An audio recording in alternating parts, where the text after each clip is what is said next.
pada video kali ini kita akan membahas tentang uji validitas, reliabilitas, tingkat kesukaran, dan daya pembeda soal esai dengan menggunakan Microsoft Excel. Video ini akan membahas bagaimana menguji instrumen pada uji validitas, reliabilitas, tingkat kesukaran, dan daya pembeda pada soal esai atau uraian. Nah, untuk lebih jelasnya, mari kita simak video secara bersama-sama.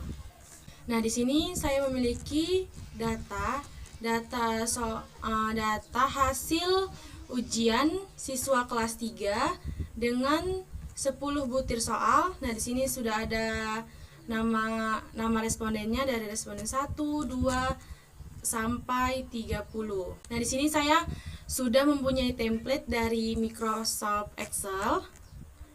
Nah, langkah pertama di sini ada masukkan jumlah soal. Nah, tadi kan kita mempunyai jumlah soal sebanyak 10, maka di sini kita buat jumlah soalnya 10, lalu enter.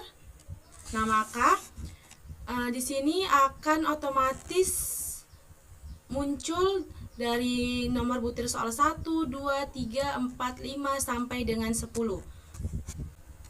Nah, kemudian untuk memasukkan nama siswanya, kita kembali ke data yang tadi sudah saya buat.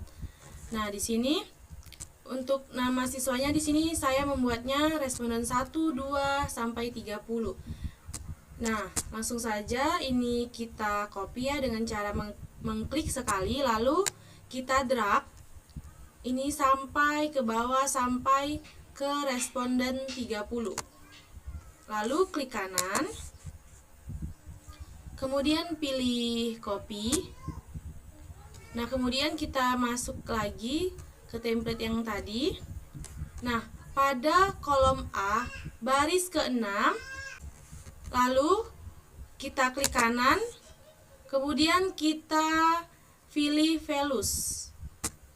Nah, maka di sini nama respondennya akan otomatis kelihatan dari responden 1 sampai dengan responden 30. Nah, kemudian kita kembali ke data tadi. Nah, kemudian di sini ada nomor butir soal 1 sampai 10. Nah, untuk mengisinya kita kembali ke data yang tadi, ya, data yang ini. Nah, kemudian kita copy. Ini hanya datanya saja, hanya data dari setiap butir soal nomor 1 sampai dengan 10. Nah, ini jumlahnya ini tidak termasuk ya, kita copy. Ini datanya saja ya, kita copy sampai dengan responden 30. Nih. Nah, kemudian klik kanan, pilih perintah copy. Nah, kita kembali ke template tadi. Lalu kita pada kolom B baris ke-6, kita klik di sini. Kemudian kita klik kanan, lalu pilih values. Nah, maka data tadi dari soal nomor 1 sampai dengan 10 akan otomatis kelihatan di template ini. Nah, pada kolom CX, nah di sini ada skor siswa. Nah, gimana cara mencari skor siswanya? Nah, di sini karena ini berhubung template, nah di sini sudah ada rumusnya. Rumusnya yaitu sum buka kurung B6 sampai dengan CW6. Nah, ini kita blok, lalu kita enterkan saja. Nah, maka di sini skor siswanya akan terakumulasi atau kelihatan hasilnya ya, yaitu 44. Nah, agar lebih mudah untuk mencari skor siswa pada responden kedua, ketiga sampai dengan 10. Nah, seperti ini.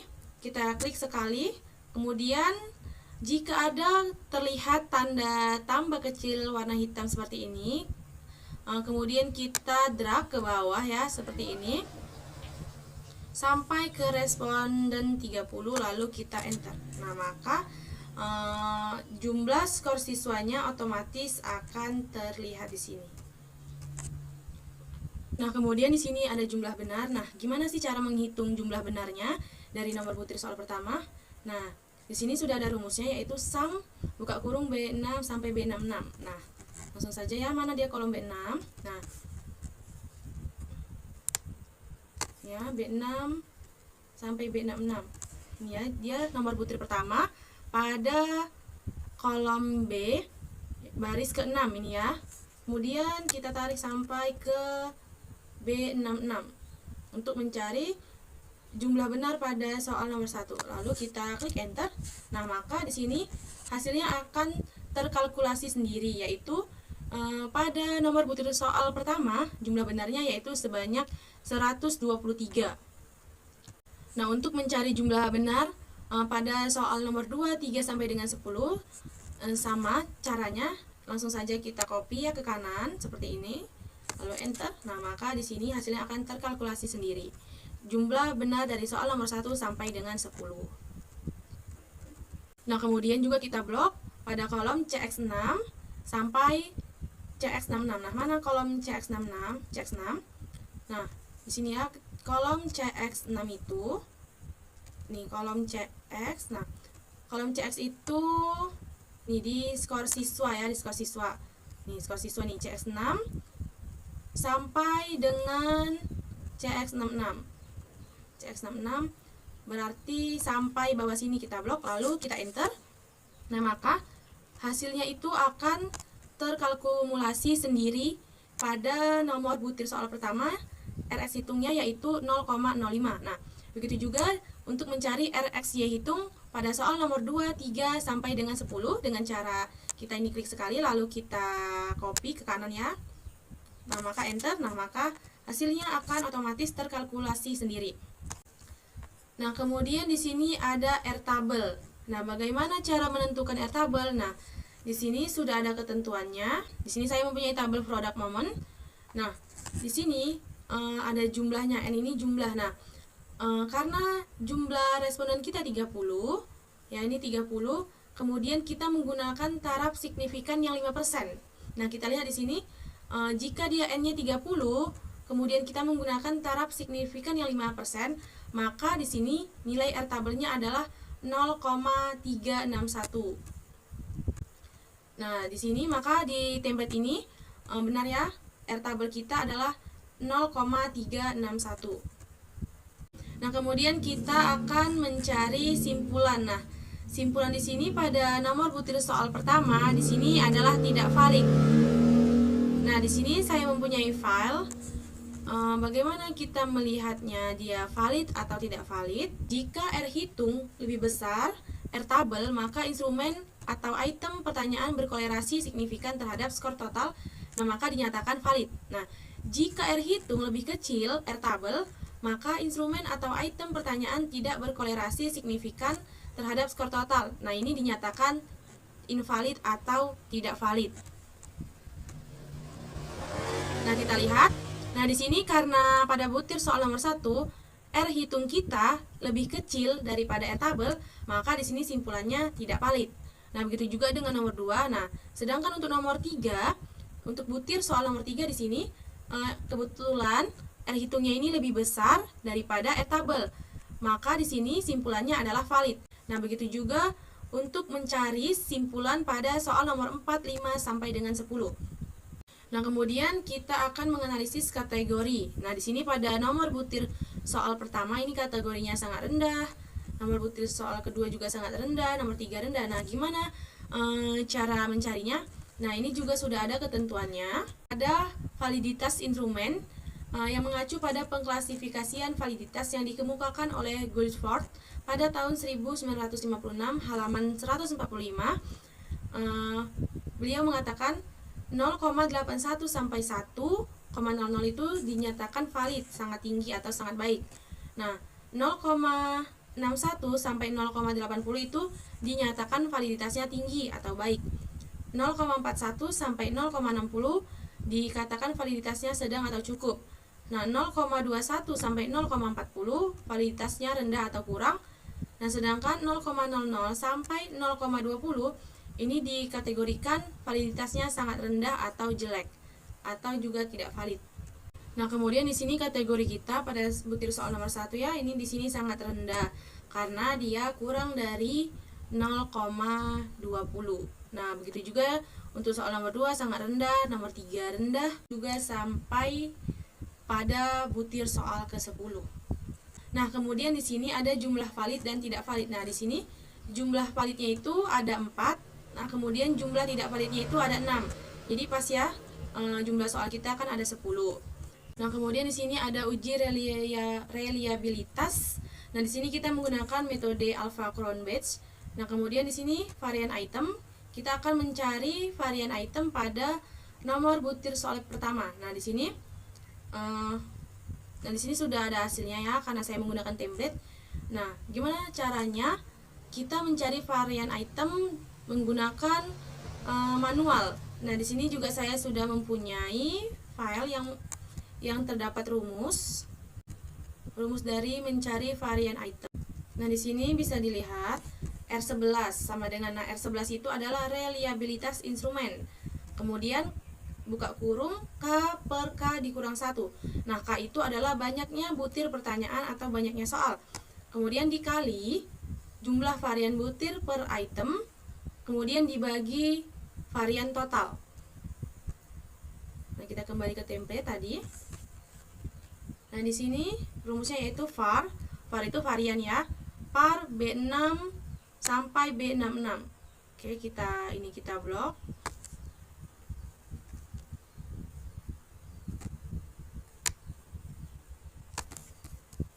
Oke, kita cari kolom B6.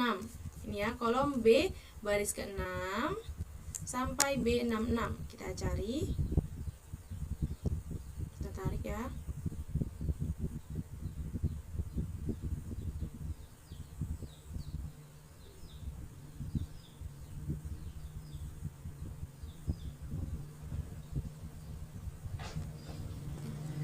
Oke, sampai sini. Lalu kita enterkan. Nah, maka di sini varian item pada soal nomor 1 akan terkalkulasi hasilnya yaitu 1,12758,621. Nah, untuk mencari varian item dari soal nomor 2, 3 sampai dengan 10, supaya lebih mudah, kamu klik sekali, lalu kamu copy ini ke kanan ya, sampai batas butir soal ke-10, lalu kamu enter. Nah, maka di sini hasilnya akan otomatis terkalkulasi. Kemudian kita akan mencari jumlah total varian itemnya. Nah, yaitu dengan rumusnya di sini sum buka kurung B77 sampai CW77. Oke, ini langsung saja kita blok. Nah, kita cari pada kolom B baris ke-77. Nah, ini ya, ternyata dia di varian item. Oke, langsung saja kita copy. Kita blok, lalu langsung saja kita blok, lalu kita tekan enter. Nah, maka di sini jumlah varian itemnya akan terkalkulasi otomatis yaitu 13,2931,034. Nah, kemudian di sini ada varian total. Nah, varian total ini yaitu kuadrat dari jumlah total varian item. Nah,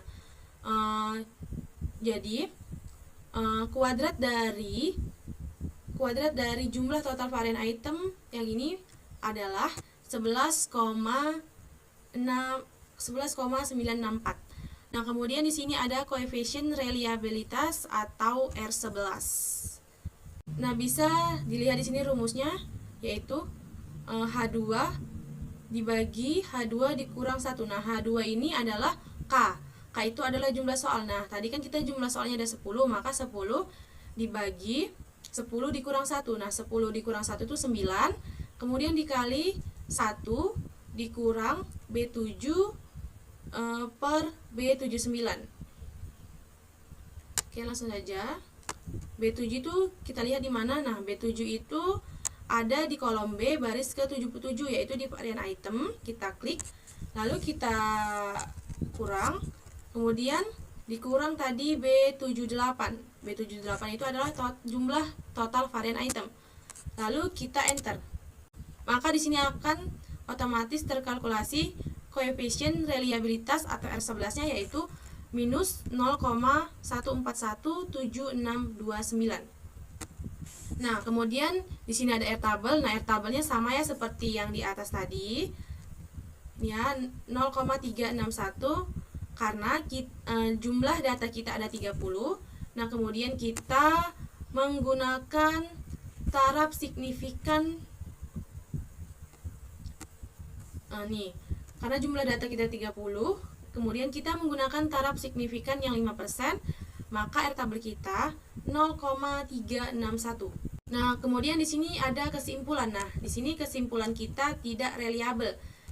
Nah, di sini juga sudah ada ketentuannya mengapa dia tidak reliabel. Di sini dari reliabilitas instrumen yang mengacu pada pengklasifikasian reliabilitas yang dikemukakan oleh Guilford tahun 1956 halaman 145. Nah, jika 0,80 lebih kecil dari R11, lebih kecil sama dengan 1,00, maka reliabilitas itu sangat tinggi. Nah, jika 0,60 lebih kecil dari R11, lebih kecil sama dengan 0,80, reliabilitas tinggi. 0,40 lebih kecil R11, lebih kecil sama dengan 0,60, reliabilitas sedang. 0,20 lebih kecil R11, lebih kecil sama dengan 0,40, reliabilitas rendah.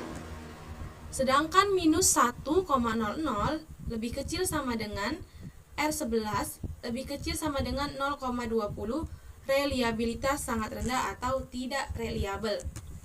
Nah, karena di sini R11 kita minus 0,141, maka di sini kesimpulannya tidak reliabel. Nah, kemudian di sini ada tingkat kesukaran. Nah, kita lihat ketentuannya di sini.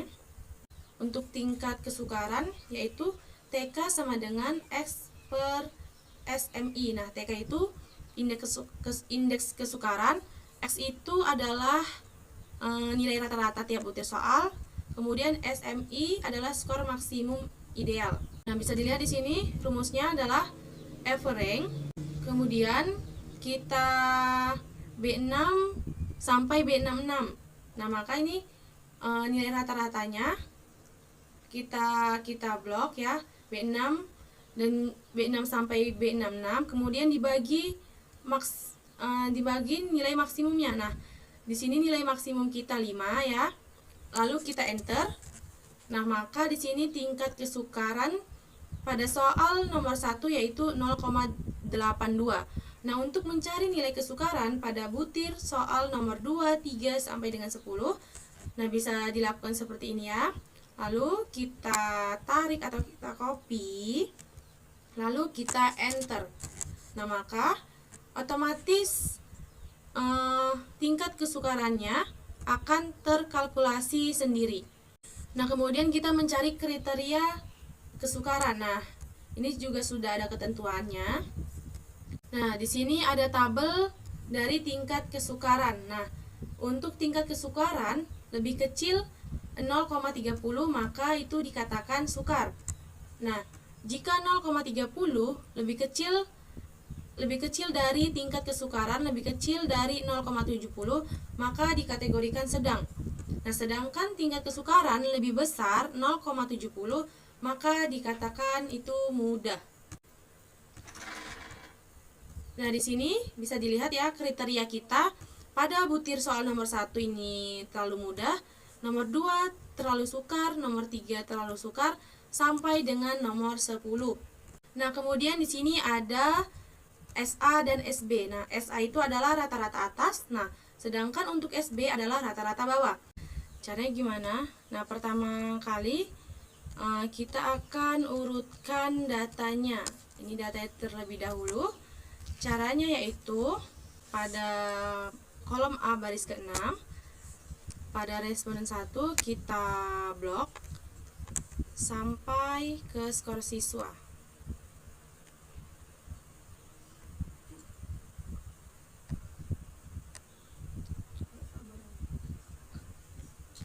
Ini skor siswanya jumlahnya 30 ya, jangan terlewat dari 30.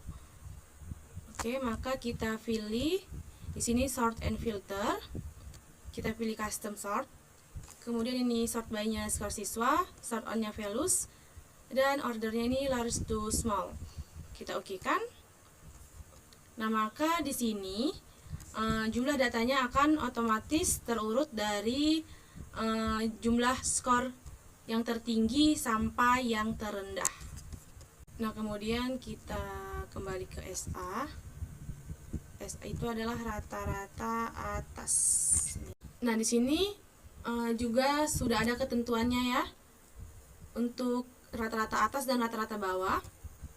Nah, di sini sudah ada ketentuannya untuk mencari rata-rata atas dan juga rata-rata bawah pada butir soal. Nah, yang pertama, untuk menentukan jumlah kelompok atas dan kelompok bawah, pertama-tama kita lihat dulu keseluruhan jumlah sampel atau siswa yang diikutsertakan. Yang kedua, apabila sampel berjumlah lebih dari 30 orang, maka kalian harus mengambil masing-masing siswa sebanyak 27% sampai 33% dari setiap kelompok atas maupun bawah. Yang ketiga, sedangkan jika sampel berjumlah setidaknya hanya 30 orang tidak lebih, maka kalian harus mengambil masing-masing siswa sebanyak 50% dari setiap kelompok atas maupun bawah. Nah, di sini karena jumlah data atau jumlah siswa kita ada 30, maka 50%-nya yaitu 15. Berarti batas atas, rata-rata batas atasnya itu 15 dan untuk rata-rata batas bawahnya itu juga 15. Nah, ini kita cari dulu rata-rata atas pada nomor butir soal pertama. Di sini rumusnya round average B6 sampai B20. Oke, langsung saja ini kita blok. Nah, kemudian kita cari kolom B6 sampai B20. Ini ya, kolom B baris ke-6. Kemudian kita tarik sampai dia jumlahnya 15. Oke, di B20 ya, di B20. Oke, lalu kita enterkan. Nah, maka di sini rata-rata atasnya akan otomatis terkalkulasi, yaitu 4,133. Nah, begitu juga untuk mencari rata-rata atas pada nomor butir soal 2, 3 sampai dengan 10. Nah, kemudian kita cari rata-rata bawahnya. Ini rumusnya round average B21 sampai B35. Ini kita blok B21 sampai B35. Kita cari kolom B baris ke-21. Nah, kolom B baris ke-21 di sini. Kemudian langsung saja kita drag. Ini jumlahnya 15, lalu kita enter. Nah, maka di sini rata-rata bawahnya yaitu akan otomatis terkalkulasi 4,143. Nah, untuk mencari rata-rata bawah pada nomor butir soal kedua, 3, 4 sampai dengan 10 bisa dengan cara seperti ini. Lalu kita copy atau kita drag ke kanan, lalu enter. Nah, maka di sini hasil dari rata-rata bawah pada nomor butir soal 2, 3 sampai 10 akan otomatis terkalkulasikan. Nah, kemudian di sini ada daya beda. Nah, di sini kita lihat ketentuannya untuk mencari daya beda. Di sini ada rumus untuk menguji daya beda pada soal uraian. Rumusnya yaitu DP ini daya pembeda sama dengan XA dikurang XB. Nah, XA ini adalah rata-rata skor kelompok atas, XB rata-rata skor kelompok bawah, kemudian dibagi SMI. Nah, SMI ini adalah skor maksimum ideal. Nah, di sini daya beda pada butir soal pertama kita lihat di sini. Ini B86 dikurang B87. Langsung saja kita blok. Nah, kita cari kolom B baris ke-86. Ini ya tadi ya, kan rumusnya tadi rata-rata atas dibagi rata-rata bawah. Nih rata-rata atas. Nah, tadi kan rumus dari daya beda itu adalah rata-rata atas dikurang rata-rata bawah. Nah, ini rata-rata atas kemudian dikurang rata-rata bawah. Nah, kemudian dibagi skor maksimumnya. Oke, skor maksimumnya ini B6, skor maksimumnya yaitu 6 dan CW66. Oke, kita blok. Kita cari ya kolom B6. Mana kolom B6? Nih, B6 sampai dengan CW66. Kita cari ya.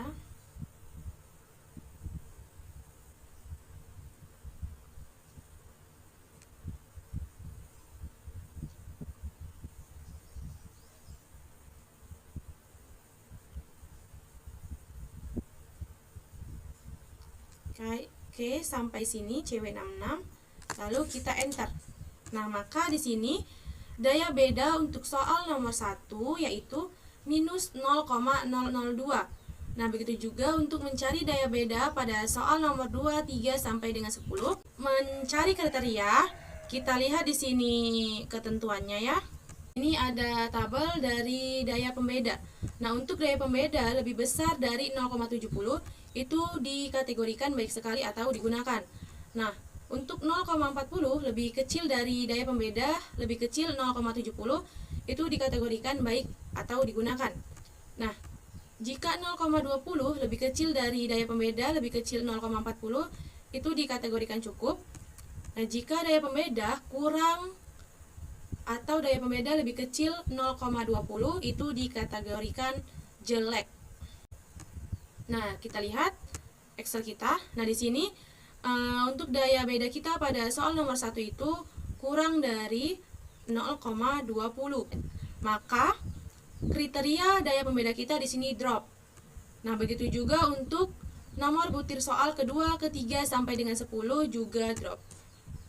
Nah, demikian video saya mengenai analisis data uji validitas, uji reliabilitas, tingkat kesukaran, dan daya beda pada soal esai atau uraian. Saya akhiri dengan Wassalamualaikum warahmatullahi wabarakatuh.